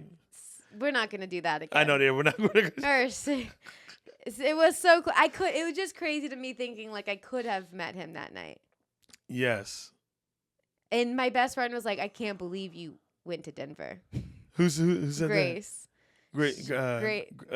San Diego? Yeah. Right, yeah. She was like, I can't believe you actually went to the show and didn't go to that. And I was like, if it wasn't Matt's show, I would have easily canceled. No doubt about it. Yeah. You're like, what? I can't go anymore. Yeah. But I would never do that to Matt. But this. It was kind of crazy because, like talking to them and then realize I'm like, man, these guys have been, and I've said this about quite a few bands, but I'm like, these guys have been in my life since I was a kid. Like elementary school. Like I'm sitting here like, and I'm talking to these dudes, and I was like, these dudes have like grown in their career on such a big level where they, they're an arena band.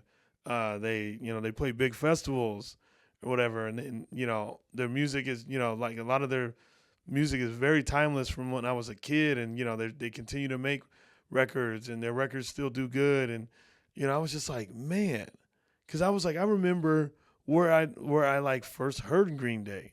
In the movie? The movie Angus. Mm-hmm. And I told Trey that, He goes, oh man, no one ever saw that movie. He goes, that's your favorite movie? I go, yes. I have all these like interesting facts about them and shit like that. Now, and to be quite honest, I didn't grow up as like a diehard fan of like Green Day the way like a lot of kids, but it was like always like right there to where I was like never mad that Green Day was on, because I want to respect like obviously diehard fans, like by saying like by referencing that even with like Blink, I didn't grow up like a strong Blink fan because I was in just the like super intense hard shit or whatever, but like I was always like they were always there, and it was never like mad that Green Day or like Blink or any of those guys are on. And then like as I'm like here today with what I'm like doing, and and I'm just like, man, you guys have been in my lives since I was a kid.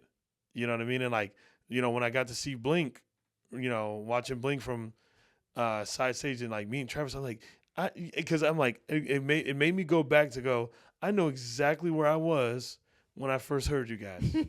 I know exactly where I was. I know exactly where it was. And I'm like, you guys have never not been in my life since. That's what's fucking crazy. Isn't that crazy? That's what's crazy. So when we were on stage, this is what's crazy about that show. We were one of the more like harder bands on that lineup or whatever. There was punk bands on it, but we were a little bit more like, I think, we were a little bit more intense or whatever. But like we also like have like a universal palate. I don't know. Not trying another one. But I told the guys, I usually tell the guys before we go up, I go, I don't know how we're going to be received, because it's like, Green Day and Billy Joe, stuff like that. And they were doing covers. I was like, I don't know how we're going to be received, but just go up and play like we always play. Right. We go 1,000% on stage. Like we walk off stage so exhausted, like out of fucking breath. Cause we want to go that hard, And we go up there and, we play the first song, and then all of a sudden the crowd just like packed in even more, right? And then there's like more people like filing in because they were like, what the fuck just happened? Because we just went up there and just, like the way we played for those people is the same way we've played for like 10 people, right? That's how it should be. That's just how we play as a Yeah. band. It's like when you do comedy. Yeah. You can't half-ass when you're trying to joke. You have to go for it. So that's how we take, doing the band. So then we're like ripping through it. And the crowd, like, we've never had the crowd like clap for us like after a song like that, to where they're like, like giving us a lot of love. And I'm like, I even said to them, I said, you guys are giving us love as if you guys know who we are. And I know you don't know who we are. You know what I mean? Because no one's singing the songs. But you guys are I said, thank you for giving us love as if we're a band that you heard of, and then, and they clapped for that or whatever. And I was like, we're just going to keep going. And then we go, I think on the second song, in the middle of the second song, or maybe at the start of the third song, all of a sudden you just see him walk in and he's like watching us and like, and he's just all smiles. And he's like filming us as if we're like his kids or something. You know what I mean? And we are going, I'm telling you, we are going off. We were going like we were going off. We went off so much that we all took our shirts off. I know. When I saw the video, I was like, what? Yeah, we took our shirts off. And we're not a take your shirts off band. I know, that's why I was like, how did that happen? We're not, because we had a guy filling in, and he's a buff guy, jacked dude. He's super jacked. He was filling in on on the rhythm guitar, and he goes, "Yo, we took our shirts off for the show, like when we were driving there." I said, "Hell no!" I was like, what band do you think we are?" And then so he goes, "All right, I'm gonna take mine off." I was like, yeah, "Do what you do," And then we're on stage, and he's got his shirt off, and I'm just staring at him, jacked, and I'm like, man, fuck him. And so this guy got his damn shirt off. I roast him a little bit. And then the crowd's like, take yours off. Take yours off. I was like, hell no. And then we go into a song. And then I was like, man, fuck this. And I took it off. And then everyone just. That's fun. And like Joel, like out of all of us, Joel's the like more ripped one. And he doesn't even take his shirt off. He didn't join?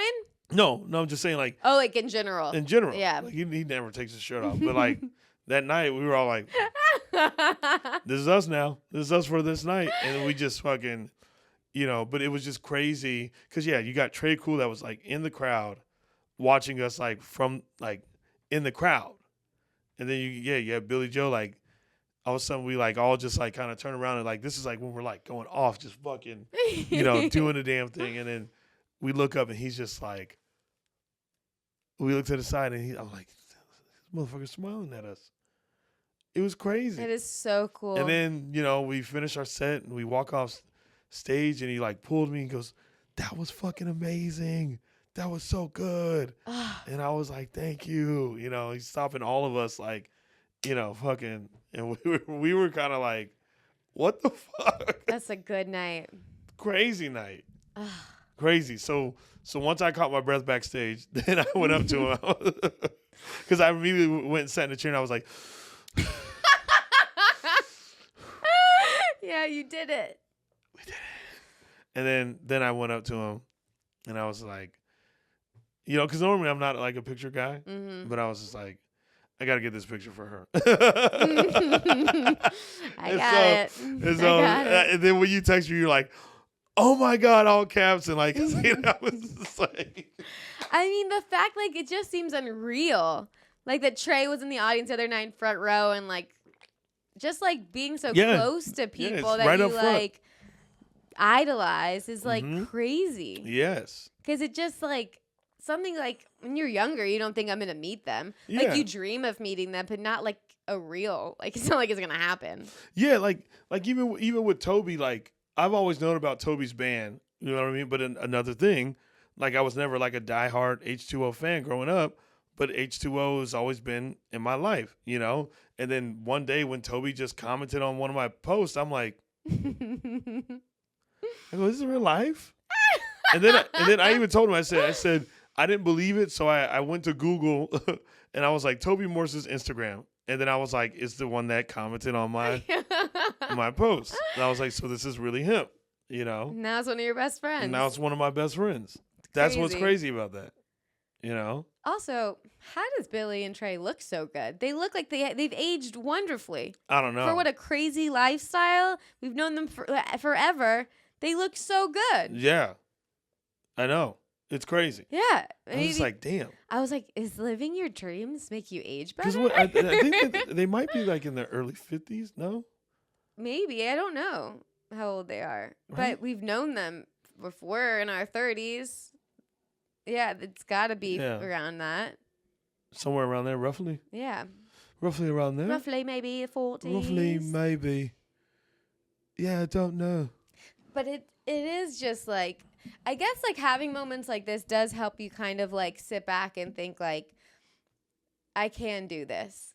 Yes, it's like if it's like, oh, this is the way to put it. If I can make this happen, then I can make more happen. Yes. You know, I always say this saying, like, if this, like when I write, I'm like, if this is true, then what else is true? Mm-hmm. You know, if this is true, then what else is true? It's like if I've gotten to this point to make this happen, there's more I could do. Exactly. And that's kind of like helps me walk smoothly through doing this stuff. Yeah, because I don't make a lot of money. You know, I struggle as hard as fuck.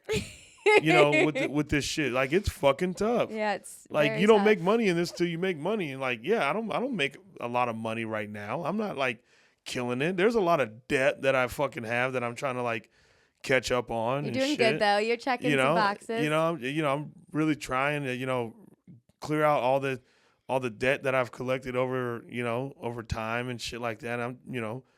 But I don't let that bring me down because I am doing things to like get me to a point. Because yeah, that like if there's one thing I want more than anything is to fucking clear out my debt. You'll definitely get there. and I feel like I'm making big fucking strides for sure. Like I feel like I'm actually like making like moves and like, oh, we're getting there. Sometimes I have a little setback to where I'm like, when the fuck did I do that? I bought that, or I didn't pay that. That's the thing I had. Like sometimes you get those, but yeah, like it just lets you know, like like I think moments like that, yeah, like think about just sitting down and having dinner with Bobby Lee. It was wonderful. Think about that, like it's like yeah, like you're in the realm, you're in the world, and it's like yeah, it's like you're not far from it, like you're within reach. And the thought I have too, which I don't know. I'm not a guru. In these moments, like talking to Trey, talking to Bobby, like it feels right. Like it feels like it feels like home. Like it feels like how it should be. Yeah. Yeah. I mean, even though like he made it just seem so, he was just saying it so genuine and so simple. Like when Trey was like, Chappelle, when are you going to come to a Green Day show? Chappelle and I were like, yeah, like I'm sitting here like, and just the way he asked it was just so sweet and so nice, obviously. Like, when you going to come to a Green Day show? And I'm like, and I was like, I just told him we got to go. I was like, well, anytime, Thanks for the invite, Yeah. like, but yeah, sometimes, yeah, you do got to realize like you're within the world, like it's going to happen. It's all making sense. It's making the movement. It's even when you think there's no movement, you're actually making movement. Mm-hmm. I think I just have to get better at my overwhelming freakouts of like, I'm like when I'm doing so much and I'm just like, woe is me moments of like that. I don't need to do that. It's a lot of practice to not be like so overwhelmed with my job and then editing and like stand up in the moment where you're like, I don't have enough time to make my dreams come true. Like stop that complaining. Oh, I tell you what, one of my favorite things when I worked a regular job was going into that job and fucking doing so good. Yes, we've talked about that. It was my favorite thing to do because I was like, I know this isn't the job that I'm going to continue to do or whatever, but I'm going to be so good at this job that when I don't have to work this job, the work ethic I built here will help me with stand-up. You know what I mean? Because, yeah, I mean, I tell that story a billion times. Like, opening for Rogan at the Comedy Store, sold-out show, a show that he invited me to open up for, and then the next day I'm working the breakfast shift at work. You know what I mean? And and meanwhile, the night I just had was like fucking major. I'm performing in a sold out show, whatever. I'm on this lineup with Bill Burr, Joe Rogan, you know, like, and so going into the work, and it's like, well, here's the thing. No one knows what the fuck kind of night you had. No one gives a fuck.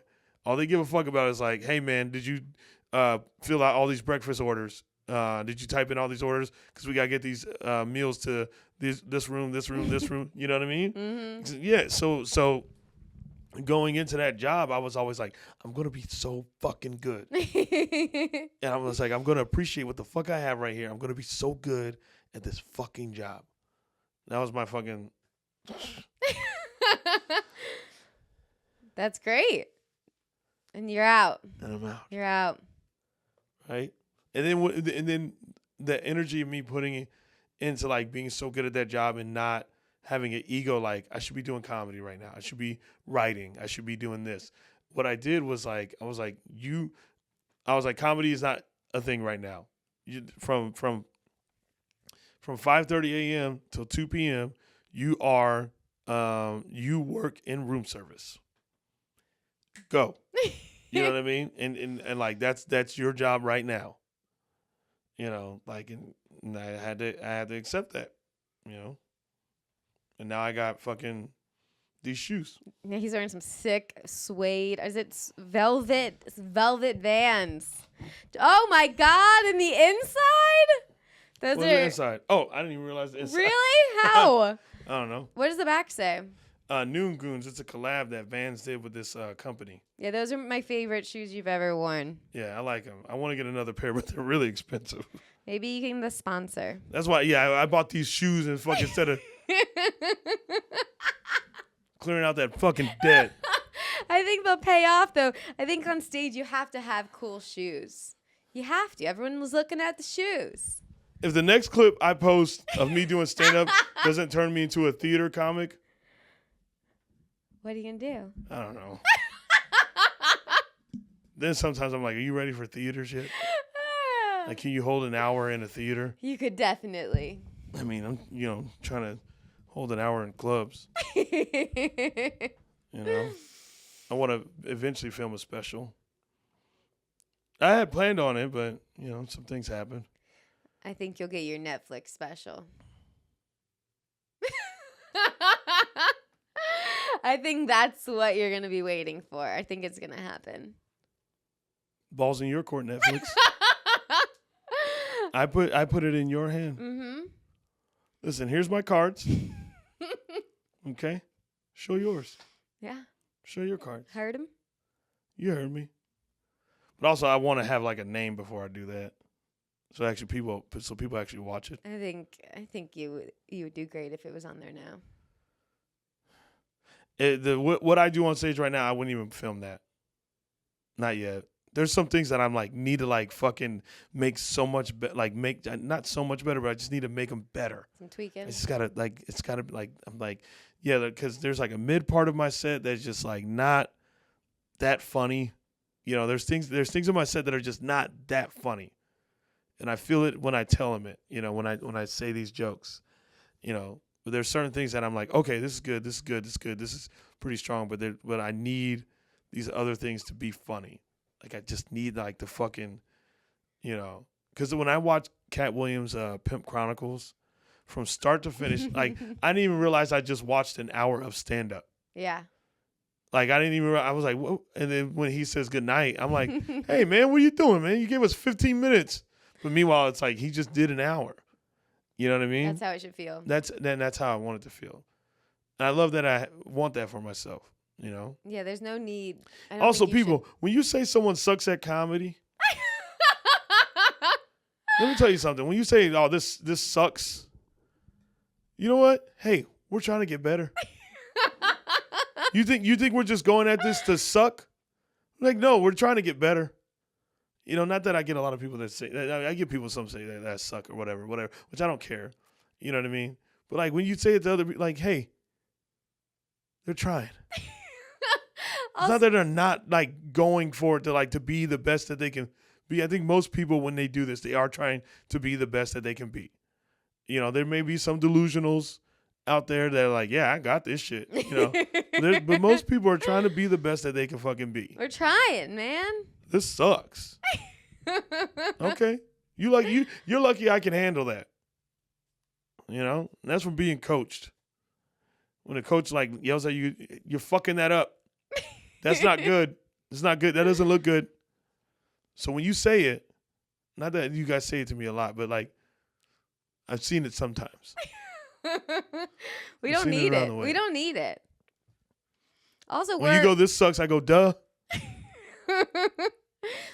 Duh.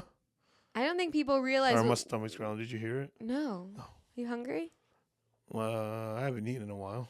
Oh. Must be hungry. Yeah, but I don't like food anymore. I only eat food Yeah, for I only eat for fuel. Like I'm not eating food just to like for taste. Like I need fuel. Whether it's a protein bar, that'll be my rest of my night. Oh man. I think we did it. We did it. We did it. Another 4-hour podcast. I Right? was, yeah. Something like that. Oh shit. Yeah, it's 1647. Oh no. Not at the time. What'd you say? Yeah, 1647. He's got his military time, guys. Yeah. It's not military. I always tell people I went to England. Why am I doing the Audrey camera thing? I went to England, and all the clocks out there were fucking this. So I was like, well, I will do that too. Mm-hmm. And I've never changed it back. And he lets us know. Oh yeah, whenever my friends ask me the time, I'll tell you the time. But you're not gonna like the way because you're gonna have to figure out what that time means. It's too much work. It's too much. 1647. 12, 13, 14, 15, 16, 4:57. Wait, how'd you figure it out that way? Isn't it through 12? Isn't it Yeah. end at 12? Do that again. 12, 13, 14, 15, 16. 12, 13, 14, 15, 16. Still don't know how you got 6 there. minus 4 is 6 minus 2 is 4. 16 minus Yeah, I 12. still don't know how you got there, but like when people are like, this is how you do the nines multiple tables. Yeah. You just take your hand and you do this. I go, eat a dick. I do that. I hate when people tell me, Shapel, it's so easy. All you gotta do is this. No, it's not easy. I don't know what the fuck you mean. I gotta use my hands. Well, is there anything you want to plug? No. Nothing? I'm just kidding. I'm just mad about people making me go. Lesser known characters. Yeah. My podcast. That's the biggest thing. I have some tour dates. Come see me live. Just show up. Mm-hmm. Just show up. And if I suck, don't come back. Easy. But at least just roll the dice on the night. Mm-hmm. People act like well, maybe it's just people don't know me like that yet. Maybe it's not like I've been selling tickets and then people are now not showing up. You know what I mean? It's like oh, Shapel, no one knows who you are. I have to remember that. Like Shapel, no one knows you. Why the fuck are you doing? Why are you headlining North Carolina, fucking Charlotte on a Tuesday night? No one knows you yet. But you will. You know who knows you? Who? Billy and Trey. They do. Because they saw Mad Peaceful. Not peaceful. I think just tour dates and all that shit, man. And just hopefully you enjoy what the fuck I'm trying to do. Yay. In these shoes. They're sick shoes. I know. Thank you. All right. Well, thanks, Shapel. Hey, send me a diet, somebody.